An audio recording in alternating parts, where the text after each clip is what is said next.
তাহলে প্রথম স্টেপ হলো হিসাব সমীকরণে লেনদেনের প্রভাবে যে প্রতিষ্ঠানের অঙ্ক করবে প্রতিষ্ঠানের নামটা লিখবে। যেমন এখানে জাহিদ মেডিকেল সেন্টার, এই প্রতিষ্ঠানের নাম উপরে লেখা আছে। এবং এই লাইনটা অবশ্যই লিখবে summary of transactions and the effect on accounting equation for the month of June 2015। এক মাসের জন্য অনলি লিখলে লিখতে পারো, অসুবিধা নেই। এবার যেটি করতে হবে, পরীক্ষার হলে সম্পদ হিসাব সমীকরণের মূল সূত্রই তো asset equal to liabilities plus owners equity. প্রশ্ন হলো এই অঙ্কে কতটা অ্যাসেটের কলাম আছে, তা আমরা কিভাবে নিশ্চিত হব? যেমনটি বলছিলাম, প্রত্যেকটা অঙ্কে ক্যাশের কলাম অবশ্যই থাকবে, আর অন্যান্য কলাম কিন্তু তোমাদের এই অঙ্ক আইটেমটা পড়ে বুঝতে হবে। মালিক ক্যাশ টাকা বিনিয়োগ করেছে, আলমারি টেবিল চেয়ার বাবদ 1 লক্ষ টাকা নিয়ে আসছে, তার মানে 1 লক্ষ টাকার একটা ফার্নিচার নামে সম্পদ। Paid rent for the month of June and July, 2 মাসের ভাড়া অগ্রিম পেড করেছো বিধায় প্রিপেড রেন্ট নামে আরেকটা সম্পদ। পার্সেস মেডিকেল ইকুইপমেন্ট, সে যেহেতু ডক্টর কাজে মেডিকেল ইকুইপমেন্ট নামে একটা সরঞ্জাম কিনেছে 50,000 টাকা দিয়ে, ওইটাও একটা সম্পদ। তাহলে আরেকটা সম্পত্তি বাড়লো। পার্সেস মেডিকেল সাপ্লাইজ, সাপ্লাইজ বা মনিহারি ইন্টারমিডিয়েট পর্যন্ত খরচ বললেও আমরা স্পষ্ট ভাষায় বলেছি সাপ্লাইজ মানে সম্পদ, যতক্ষণ পর্যন্ত খরচের অংশ আলাদা করা বলা আলাদা করে বলা না থাকবে। কাজে সাপ্লাইজ নামে আরেকটা সম্পত্তি বৃদ্ধি পেলে এই অনেকগুলো সম্পদের কলাম আমরা পেলাম। সার্ভিস রেভিনিউ, সেবা আয় হলে মালিকের টাকা বাড়বে, কিন্তু এখানে purchase medical supplies on account বাকিতে ক্রয় করার কারণে একটা দায় সৃষ্টি হয়েছে, সেই দায়টার নাম হলো অ্যাকাউন্টস পেয়েবল। বিল্ড পেশেন্ট, পেশেন্টের কাছে টাকা বিল লিখে রাখলাম, মানে টাকা ভবিষ্যতে গ্রহণ করব, ভবিষ্যতে গ্রহণ করলে অ্যাকাউন্টিং এর ভাষায় আমরা ভবিষ্যতে টাকা পাবো, এটাকে অ্যাকাউন্ট রিসিভেবল বলে, যার সংক্ষিপ্ত নাম আমি AR লিখে রেখেছি এখানে, দেখো। আমার মনে হয় লেখাটাকে আমরা আরেকটু বড় করে দিই। এবং দুটো কালার একটু খেয়াল করো, একদিকে হলো সম্পদ আর একদিকে হলো দায়ের কালার। আশা করি তোমরা দেখতে পাচ্ছ। পরীক্ষার হলে অবশ্যই ব্যালেন্স টেনে টেনে যদি অঙ্ক করতে চাও অনেক কষ্ট হবে, বরং আমি যেভাবে টেবিল করে করা শিখিয়েছি এটা বেস্ট হবে। কিভাবে সেটি ভালো করে বুঝে নাও। তাহলে এখানে অঙ্কগুলো পড়ে আমরা অনেকগুলো সম্পত্তির কলাম পেয়েছি, প্রায় 6টা সম্পদ, 2টা দায় আছে, একটা অ্যাকাউন্টস পেয়েবল এবং একটি নোটস পেয়েবলের স্বাক্ষর আছে এখানে। নোটস পেয়েবল নামে একটা দায় আছে। এটি কিন্তু সামারি আগে পড়ে নিতে হয়, তারপরে এই সম্পদ আর দায়ের কলামগুলো নিশ্চিত হতে হয়। তবে যদি কোনো ছাত্র বলে স্যার এমন কোনো সম্পত্তি দায় আছে কি যা অবশ্যই থাকে, তাহলে তাদেরকে বলবো অ্যাকাউন্টস পেয়েবল অথবা নোটস পেয়েবল দুটোর একটা অবশ্যই প্রত্যেকটা অঙ্কে থাকবে, আর ক্যাপিটাল তো থাকবেই। এমন অঙ্ক আছে ছোট অঙ্ক যেখানে শুধু একটা দায় থাকে আর ক্যাপিটাল থাকে, আর সম্পদের দিকে ক্যাশ টাকার অ্যাকাউন্ট রিসিভেবল এই দুটো থাকবেই। আর বাকি আইটেমের মধ্যে সর্বোচ্চ 2টা আইটেম থাকে, এখানে অনেকগুলো আইটেম আমরা দেখতে পাচ্ছি। যাই হোক, এর পরের স্টেপ পরীক্ষার হলে যে কাজটা তোমরা করবে, এখানে 1 তারিখে 2টা লেনদেন হয়েছে, 3টা লেনদেন, সরি 1 2, এই তারিখগুলো তোমরা সিরিয়ালে লিখে নিবে। মে মাসের 1 তারিখ, আমি যেভাবে লিখছি দেখো, মে 1 তারিখ। বলো তারিখগুলো বলো দেখি আমাকে একজন। তোমাদের সামনে নিঃসন্দেহে অঙ্ক আছে। মে মাসের 1 তারিখে 2টো লেনদেন হয়েছে, এরপরে 2 তারিখ আছে। ঠিক আমার মতো করে পরীক্ষার হলে তারিখ লিখে নিবে টেবিল করে। তারপরে 4 তারিখ, 11 16 11, 21। 25, জাস্ট ওয়েট ফর তারপরে এ হোয়াইল। 25। হ্যাঁ, 11 তিরিশ। 16 21, এরপরে 25, তারপরে বলো 30 তারিখে 3টা 30। 3টা লেনদেন আছে, তাই না? মে 30 তারিখ, মে 30, মে 30, এই হলো ট্রানজেকশন। তোমরা অবশ্যই নিচের কলাম দুটো ডিলিট করে দিচ্ছি সবাই আমার সাথে সাথে। তাহলে এই যে আমরা এই কাজটা করলাম, একবারে তারিখগুলো লিখে নিলাম, এটাতে আমার লাভটা কি হবে? আমার কষ্টটা কমে যাবে, আমি এক একটা লেনদেন শুধু তারিখ ওয়াইজ লিখে লিখে যাব, আর ব্যালেন্সটা টানবো না। সব শেষে একবার ব্যালেন্স টেনে আমরা অঙ্কটা যোগফল কনফার্ম করে ফেলবো, টোটাল লিখে, TOTAL। এবার দেখো 1 তারিখে লেনদেন এবং জাবেদা বলে দিচ্ছি। মালিক ক্যাপিটাল ইনভেস্টমেন্ট মানে মালিকের বিনিয়োগ, মালিক 1.5 লক্ষ টাকা ক্যাশ টাকা প্রতিষ্ঠানে নিয়ে এসে ব্যবসা শুরু করলো, মানে তার মেডিকেল প্র্যাকটিস সেন্টার প্র্যাকটিস শুরু করলো, এবং চেয়ার টেবিল আলমারি যার কস্টিং মানে কেনা দাম 1 লক্ষ টাকা, এটা মালিক দিয়েছে। তো প্রতিষ্ঠান একটা ফার্নিচার পেলো 1 লাখ টাকার, আর ক্যাশ টাকা পেলো 1,50,000। এই দেখো 1 তারিখে 1,50,000 ক্যাশ টাকা ডেবিট, 1 লক্ষ টাকার ফার্নিচার ডেবিট, মালিক দিল ক্যাপিটাল ক্রেডিট তো 2.5 লক্ষ টাকা। বলো লেখাটাকে আমি আরেকটু বড় করে দিলে মনে হচ্ছে সুবিধা হবে। এবার কি দেখতে পাচ্ছ কিনা দেখ। এবার আবার 1 তারিখে স্যার পেইড এখন রেন্ট মানে ভাড়া পরিশোধ করা হলো for the month of June and July. June মাস এবং জুলাই মাস 2 মাসের ভাড়া 10,000 টাকা একবারে দিচ্ছ। প্রিপেড রেন্ট মানে অগ্রিম ভাড়া ডেবিট, ক্যাশ টাকা ক্রেডিট 10,000 টাকা। সো প্রিপেড রেন্ট নামে যে কলামটা করা আছে, 1 তারিখ বরাবর প্রিপেড রেন্ট নামে একটা সম্পদ বাড়লো 10,000, কিন্তু ওই 1 তারিখেই 10,000 টাকার ক্যাশ টাকা ক্রেডিট মানে ক্যাশ টাকা কমে গেল। কমে গেলে কিন্তু মাইনাস, আর মাইনাস মানে অ্যাকাউন্টিং এর ভাষায় উভয় পাশে ফার্স্ট ব্র্যাকেট সাইন দিয়ে দেখাতে হবে। পরে 2 তারিখ মেডিকেল পারচেসড মানে ক্রয় করা হলো মেডিকেল ইকুইপমেন্ট মানে মেডিকেলের সরঞ্জাম, ক্যাশ টাকা দিয়ে 50,000। তাহলে ইকুইপমেন্ট নামে একটা সম্পদ পেলাম, ক্যাশ টাকা চলে গেল। তাহলে ইকুইপমেন্ট নামে সম্পদ এই যে 2 তারিখ বরাবর 50,000 টাকা ইকুইপমেন্ট ডেবিট, ক্যাশ টাকা কমে গেলে -50,000 ক্রেডিট। আশা করি 2 তারিখ ক্লিয়ার হয়েছে সবার কাছে। 4 তারিখ পারচেস মেডিকেল সাপ্লাইজ, মণিহারি ক্রয় করেছি, মেডিকেলের মণিহারি ক্রয় করেছি কিন্তু বাকিতে কিনেছি। তাহলে সাপ্লাইজ নামে একটা সম্পদ ম্যানেজার হিসেবে গ্রহণ করলাম ডেবিট 10,000 টাকা। Accounts payable. Accounts payable credit, হ্যাঁ তাহলে সাপ্লাইজ এই দেখো 4 তারিখ বরাবর দেখো সাপ্লাইজ 10,000 টাকা ডেবিট, অ্যাকাউন্টস পেয়েবল নামে একটা দায় বৃদ্ধি পেল ক্রেডিট 10,000। এরপর 11 তারিখের ট্রানজেকশন, সার্ভিস রেভিনিউ যার বাংলা অর্থ হলো সেবা আয়, রিসিভড মানে গ্রহণ করা হলো ক্যাশ টাকা 60,000। একজন ডক্টর পেশেন্ট দেখে সেবা আয় বাবদ 60,000 টাকা গ্রহণ করলো। অ্যাকাউন্টিং এর ভাষায় ক্যাশ টাকা এলে ক্যাশ টাকা ডেবিট, সেবা আয় ক্রেডিট, সার্ভিস রেভিনিউ ক্রেডিট। তাহলে ক্যাশ টাকা বাড়বে 60,000।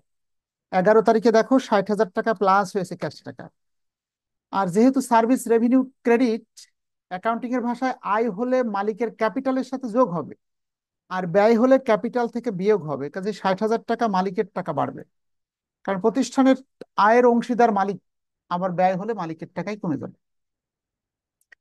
এরপরে 16 তারিখ দেখো বিল্ড শব্দের অর্থ হলো লিখে রাখা হলো, পেশেন্টের নামে 40,000 টাকা for treatment service rendered. Treatment মানে চিকিৎসা প্রদান বাবদ, চিকিৎসা সেবা প্রদান বাবদ, সার্ভিস মানে সেবা, রেন্ডার্ড মানে প্রদান, চিকিৎসা সেবা প্রদান বাবদ 40,000 টাকা বিল্ড মানে লিখে রাখা হলো। তার মানে টাকা কাস্টমার পেশেন্ট এখনো দেয়নি, ভবিষ্যতে নিব, যাবেটা কি হবে বলো। Sir account receivable account debit আর রিসিভেবল ডেবিট। Revenue credit. আর সার্ভিস রেভিনিউ ক্রেডিট, হ্যাঁ সেবা তো দিয়ে ফেলেছি তাই স্যার না। কাজে অ্যাকাউন্ট রিসিভেবল নামে 40,000 টাকা সম্পত্তি বাড়বে কিন্তু ক্যাশ টাকা বাড়লো না। 16 তারিখে বাড়ছে, এই দেখো 16 তারিখে, এই 16 তারিখ বরাবর ক্যাশ টাকা বাড়লো, অ্যাকাউন্ট রিসিভেবল নামে 40,000 টাকা সম্পত্তি বাড়লো। আর যেহেতু এটা একটা আয়, আয় হলে মালিকের টাকাও বাড়লো 40,000। এরপর 21 তারিখে ক্যাশ টাকা 2 lakh borrowed from a bank, sorry 20,000 টাকা একটি ব্যাংক হতে বোরো মানে ধার নেওয়া হলো অন এ নোটস পেয়েবল, কিন্তু সাথে সাথে আমরা একটা নোট পেয়েবলের স্বাক্ষর করে দিয়েছি। তার মানে ব্যাংক আর টাকা চাইতে পারবে না। আমরা ক্যাশ টাকা পেলাম ডেবিট, যে দায় হলো ব্যাংক লোন ক্রেডিট না, ক্রেডিটটার নাম হলো নোটস পেয়েবল ক্রেডিট। যদি নোটে সাইন করে না দিতাম, নোট পেয়েবলে স্বাক্ষর না করতাম, তাহলে ব্যাংক লোন ক্রেডিট বলতাম। যাই হোক 21 তারিখের লেনদেনের ফলে প্রতিষ্ঠানে ক্যাশ টাকা বৃদ্ধি পেয়েছে 20,000 টাকা ডেবিট 21 তারিখ। এই যে 21 তারিখে ক্যাশ টাকা 20,000 ডেবিট, নোটস পেয়েবল নামে একটা দায় বৃদ্ধি পাচ্ছে 20,000। যদি নোটে সাইন না করতাম তাহলে ব্যাংক লোন নামে ক্রেডিটটা লিখে রাখতাম। 25 তারিখ রিসিভ টাকা 30,000, গ্রহণ করা হলো 30,000 টাকা ফ্রম দ্য পেশেন্ট, পেশেন্টের কাছ থেকে। বিল্ড মানে লিখে রাখা হয়েছিল 16ই জুন। জুনের 16 তারিখ তোমরা জানো 40,000 টাকা কাস্টমারদের নাও কাছে পাবো লিখে রেখেছে। মনে রাখতে হবে এখন 30,000 পাচ্ছ মানে 30,000ই গ্রহণ করতে হবে, এটার দ্বারা এটা নিশ্চিত হয়ে না যে বাকি 10,000 বাট্টা দিয়েছে, এটা ভেবো না। ওটা ভাবার সুযোগ ছিল যদি এখানে লেখা থাকতো in full settlement. Full settlement মানে যদি পূর্ণ নিষ্পত্তি হতো, তার সাথে একটা কন্ট্যাক্টে যেতাম। কিন্তু এখানে যেহেতু ফুল সেটেলমেন্ট হয়নি, তার মানে বিষয়টা এমন যে 30,000 টাকা 30 জন আমাদেরকে দিয়ে দিয়েছে, বাকি 10,000 টাকা অন্যান্য ব্যক্তিদের কাছে আমরা এখনো পাবো। সে এই মুহূর্তে গ্রহণ করলাম 30,000 টাকা পেশেন্টের কাছ থেকে। বিল লিখে রাখা হয়েছিল 16ই জুন। ক্যাশ টাকা ডেবিট 30,000, অ্যাকাউন্ট রিসিভেবল ক্রেডিট 30,000।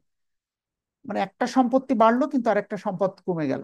এই যে 25 তারিখে 30,000 টাকা ক্যাশে বাড়লো, কিন্তু অ্যাকাউন্ট রিসিভেবল নামে এতদিন লিখে রেখেছিলাম 40,000 টাকা মানুষের কাছে পাবো, সেখানে 30,000 টাকা কিন্তু আর চাওয়া যাবে না। এই সম্পত্তি কমে গেল 30,000। বুঝতে পারছো সবাই? এরপর 30 তারিখ রিসিভ টেলিফোন বিল। টেলিফোন বিল গ্রহণ করা হলো ফর টাকা 5,000। এটা বেশিরভাগ ক্ষেত্রে ভুল করে ফেলতে পারে। অনেকের ধারণা টেলিফোন বিল মনে হয় আমরা পেলাম, কিন্তু ডক্টর কেন টেলিফোন বিল পাবে? বরং এই টেলিফোন বিল বলতে টেলিফোন যে কোম্পানি আছে তারা একটা বিল আমাদেরকে কাছে দিয়ে গেল, তার মানে আমরা তাদের কাছে দায়ী হয়ে গেলাম। বুঝতে পারছো? রিসিভ টেলিফোন বিল ফর টাকা 5,000। টেলিফোন কোম্পানি এসে আমাদের প্রতিষ্ঠানে একটা বিল রেখে গেল, তার মানে টাকা দিবেন আপনি। তার মানে এটা আমাদের একটা খরচ, টেলিফোন এক্সপেন্স। খরচ, টেলিফোন এক্সপেন্স ডেবিট। টাকাটা এখন দেই নাই, বিল দিয়ে গেছে তো। Accounts payable credit. ভালো করে বুঝে নিও। রিসিভ মানে অনেকের ধারণা আমরা পাচ্ছি, কিন্তু বিল পাচ্ছ তার মানে ভবিষ্যতে তোমাকেই টাকা দিতে হবে। ইন্টারনেটের বিলের কাগজ ধরায় দিয়ে যায়, পেপার বিলের কাগজ ধরায় দিয়ে যায় আমাদেরকে। তো এটা একটা খরচ। যেরকম কারেন্টের বিলের কাগজ দিয়ে যায়। হ্যাঁ, টেলিফোন এক্সপেন্স ডেবিট আর অ্যাকাউন্টস পেয়েবল ক্রেডিট 30 তারিখে 5,000। So telephone expense debit. এখন এটা একটা খরচ, অ্যাকাউন্টিং এর ভাষায় খরচ হলে ক্যাশ টাকা তো যাচ্ছে না, এই মুহূর্তে ক্যাশ টাকা তো দিই নাই, বিল পেয়েছি, টাকা তো এখনো দিই নাই। সো খরচ হলে অ্যাকাউন্টিং এর ভাষায় মালিকের টাকা কমে যাবে। 30 তারিখ বরাবর, মে মাসের 30 তারিখ বরাবর আমরা মালিকের টাকা কম করে দেখাচ্ছি, দেখো। স্যার এই আর একবার একটু বলবেন, অ্যাকাউন্টস পেয়েবল হলো কেন স্যার এখানে? দেখো, তোমার বাসায় বিদ্যুৎ বিলের পেপার রেখে গেল, তুমি তো টাকা তো সাথে সাথে দাও না, কিন্তু তাৎক্ষণিকভাবে একটা খরচ স্বীকার করলে যে ইলেকট্রিসিটি বিল এক্সপেন্স ডেবিট, আর টাকাটা তো তখনই দিচ্ছ না, পরে দিই। Accounts payable credit. পরে দিব মানেই অ্যাকাউন্টস পেয়েবল। বুঝতে পারছো? রিসিপ্ট মানে গ্রহণ করলে ওই বিদ্যুৎ বিলের মতো একটা টেলিফোন কোম্পানি এসে বিলটা দিয়ে গেল 5,000 টাকা। সো টেলিফোন এক্সপেন্স একটা খরচ। খরচ হলেই অ্যাকাউন্টিং এর ভাষায় মালিকের টাকা কমে যাবে। 30 তারিখে 5,000 টাকার bill, telephone bill expense debit. Accounts payable নামে একটা দায় বৃদ্ধি পেল, ক্রেডিট 5,000। এই দেখো, এই 30 তারিখ বরাবর। পরে আবার 30 তারিখে পেইড স্যালারিজ টাকা 10,000 অ্যান্ড ইলেকট্রিসিটি বিল টাকা 6,000। এবার কিন্তু সত্যিই পরিশোধ করে দিচ্ছ, লেখাই আছে পেইড মানে পরিশোধ করে দিলাম। বেতন খরচ 10,000, বিদ্যুৎ বিল 6,000। তাহলে একবারে বলতে পারি আমরা 16,000 টাকা salaries expense debit, 10,000 electricity bill expense debit, 6,000 cash টাকা ক্রেডিট 16,000। তাহলে ক্যাশ টাকা একবারে মাইনাস করে দিচ্ছি 16,000। দেখো, এই যে প্রথম 30 তারিখ কিন্তু শেষ, পরের 30 তারিখে ক্যাশ টাকা প্রতিষ্ঠান ছেড়ে চলে গেল 16,000।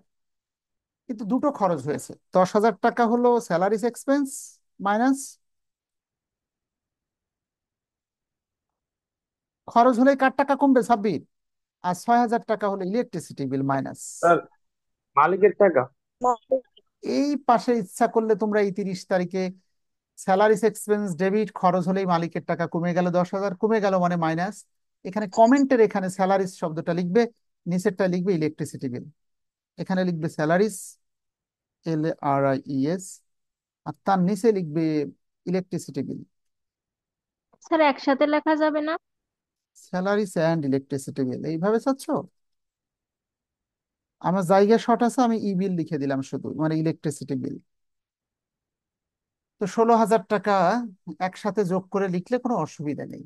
কিন্তু যেহেতু দুইটা খরচ, সব থেকে ওয়াইজ হলো রিমার্কস বা মন্তব্য যদি লিখতে চাও এভাবে লিখবে। যদি মন্তব্য না লেখো তবুও 10,000 আর 6,000 আলাদা করে দেখিয়ে দিও।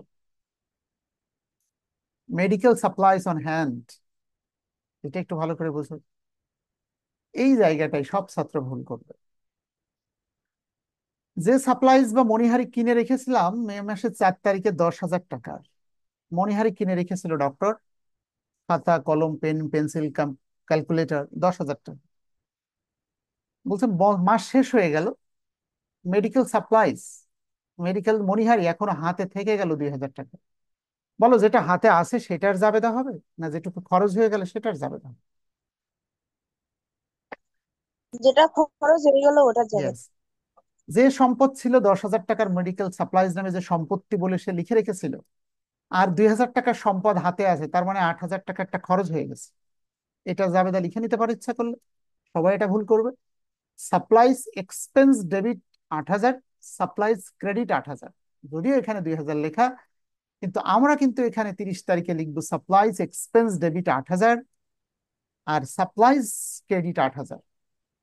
তার মানে এই যে মে মাসে দেখো সাপ্লাইজ নামে 8,000 টাকার সম্পত্তি কমে যাবে, আর যেহেতু একটা খরচ হয়ে গেল, খরচ হলে 8,000 টাকা মালিকের টাকা কমে যাবে। এখন অনেকেই এটা বুঝতে পারবে না, তারা ওই 2,000ই এখানে লিখে ফেলবে। এটা দ্বারা স্যার বোঝাচ্ছে ওটা 30 তারিখে মেডিকেল সাপ্লাইজ অন হ্যান্ড, মণিহারি হাতে আছে, অব্যবহৃত আছে 2,000 টাকা। 2,000 টাকার অব্যবহৃত আছে মানে ব্যবহার হয়ে গেছে 8,000 টাকার।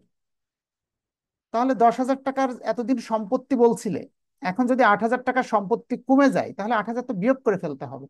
তাহলে সত্যিকার অর্থে সেই 2,000 হাতে থেকে যাবে। আমি আবার বলছি, হিসাব সমীকরণে যে অংশটুকু খরচ হয়ে যায় সেইটুকুরই জাবেদা দিতে হবে, যেটা অব্যবহৃত আছে সেটুকুর নয়। বুঝতে পারছো কিনা আশিক সর্দার? এই জায়গাটা কিন্তু ক্রিটিক্যাল পার্ট। আছে স্যার। এবার আমরা যদি এটা যোগ বিয়োগ করি এবং অঙ্কটা মিলে যাবে, কোনো সমস্যা নেই।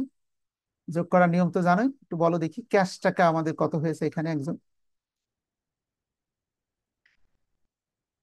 প্লাস মাইনাস করে বলো ক্যাশ টাকা কত।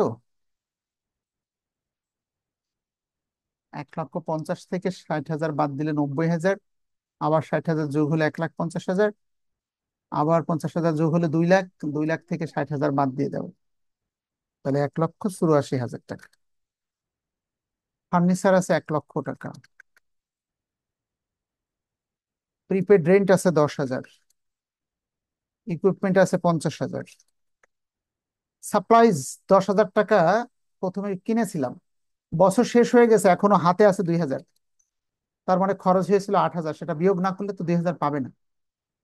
অ্যাকাউন্ট রিসিভেবল 40,000 পেতাম, 30,000 টাকা কালেকশন হয়েছিল, এখনো 10,000 টাকা পাওয়া যাবে। অ্যাকাউন্টস পেয়েবল নামে দায় হয়েছে মোট 15,000, নোটস পেয়েবল দায় আছে 20,000। বলো এই ক্যাপিটাল কত? 2,50,000 আর 1,00,000, 3,50,000, সেখান থেকে মাইনাস হবে এগুলো, 3,21,000। 3,21,000। এবার বলো তো ডেবিট আর ক্রেডিট যোগফলটা মিলছে কিনা, রেড কালারের গুলো কত হয় যোগ করে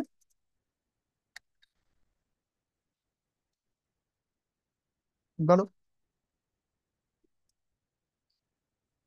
এখানে যা হবে এপাশও তাই হবে, এপাশটা সহজ আছে, এপাশটাই করো না কেন।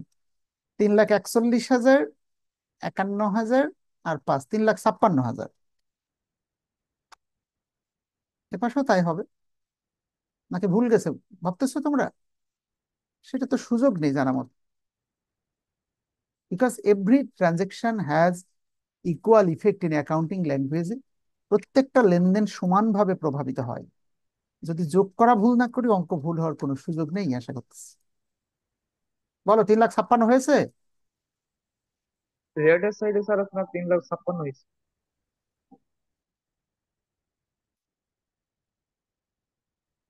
স্যার আমি আপনাকে বলতেছিলাম যে বইয়ে সবসময় অ্যান্সারটা আলাদা দেখা। কোন জায়গা বলো তো? স্যার এই যে 30 তারিখ না, বইয়ে না তিনটা না চারটা 30 তারিখ আছে, লাস্টের 30 তারিখে 5,000 টাকা মাইনাস হয়েছে। আর একটা লেনদেন আছে তাই বলছো? প্রিপেইড রেন্ট ওখানে 5,000 টাকা মাইনাস হয়েছে স্যার। তাহলে আর একটা লেনদেন আছে হয়তো বা।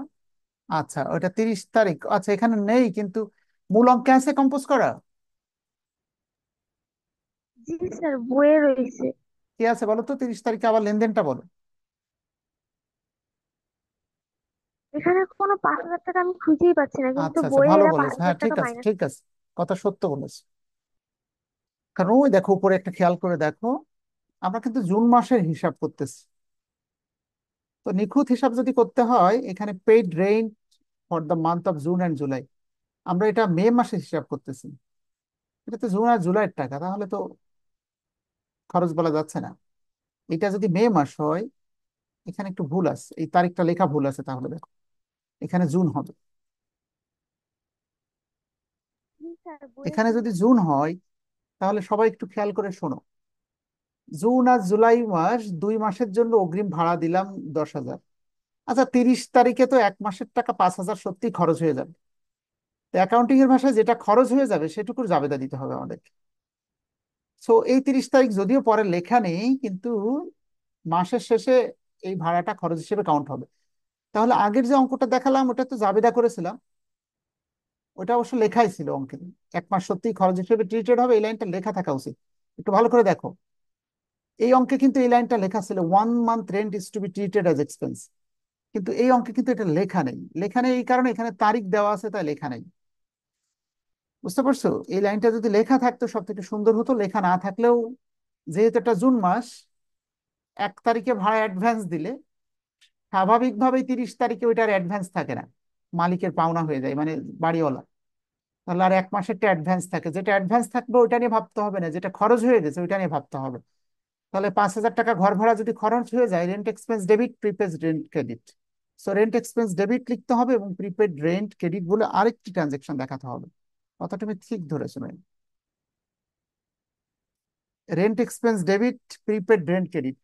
কাজে রেন্ট প্রিপেড রেন্ট নামে যে সম্পত্তি ছিল 10,000, এখানে রেন্ট এক্সপেন্স ডেবিট আর প্রিপেড রেন্ট ক্রেডিট 5,000 টাকার, প্রিপেড রেন্ট ক্রেডিট 5,000, আর রেন্ট এক্সপেন্স ডেবিট খরচ হলে মালিকের টাকা কমে যাবে 5,000।